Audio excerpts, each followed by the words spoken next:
नमस्कार, मी संजय. आजपासून परत एक शेतकऱ्याला अंदाज देणार आहे की राज्यामध्ये सध्या म्हणजे सर्वदूर असा पाऊस नाही, म्हणून हा अंदाज सर्व शेतकऱ्याला लक्षात येतात. फक्त राज्यात भाग बदलतच पडणार आहे. आणि तुम्हाला सांगू इच्छितो कोकणामध्ये ते कोकणपट्टीला मात्र सातारा, सांगली, सोलापूर, पुणे त्या पट्टामध्ये त्या नाशिकपर्यंत त्या सरी राहणार आहेत, म्हणून हे लक्षात येतं. तिकडला पाऊस मध्ये चालूच राहील.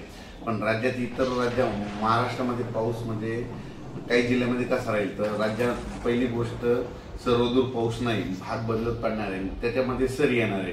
सर्वदूर काही मोठा पाऊस नाही, म्हणून हा अंदाज प्रथम सर्व शेतकऱ्यांनी लक्षात घ्यायचं. राज्यात सांगायचं झालं तर आता म्हणजे आज आहे 21 जून, 22 आणि 23च्या दरम्यान तुम्हाला एक सांगतो की जळगाव जिल्ह्याकडं, त्याच्यानंतर संभाजीनगर, जालना जिल्हा, त्याच्यानंतर बुलढाणा जिल्हा घाटाच्या खाली, त्याच्यानंतर अकोला, त्याच्यानंतर अमरावती, वर्धा, भंडारा, त्याच्यानंतर यवतमाळ जिल्हा, वाशिम जिल्हा, हिंगोली जिल्हा, नांदेड जिल्हा या भागामध्ये सध्या म्हणजे 21, 22, 23च्या दरम्यान म्हणजे आज उद्या परवा सरी येणार आहे. म्हणजे रात्रीच्याला बऱ्याच ठिकाणी पाऊस पडेल, उद्या त्याला देखील थोडा येणार आहे, पण सर्वदूर पडणार नाही.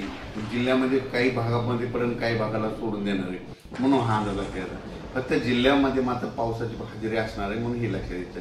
त्याच्यामध्ये सांगायचं झालं तर 23 जून, 24 आणि 25च्या दरम्यान म्हणजे धाराशिव, लातूर जिल्ह्याकडं, त्याच्यानंतर परभणी जिल्ह्याकडं, त्याच्यानंतर नांदेड जिल्ह्याकडे या भागाकडे एक पाऊस असणार आहे. बीड जिल्ह्याकडे थोडाफार असणार आहे.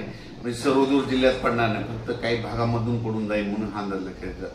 म्हणजे सांगायचं झालं तर 21 जून पासून ते 26 जून पर्यंत असाच पाऊस राहणार आहे, विखुरलेल्या स्वरूपात राहणार आहे, सर्वदूर पडणार नाही, म्हणून हे अंदाज लक्षात येतात.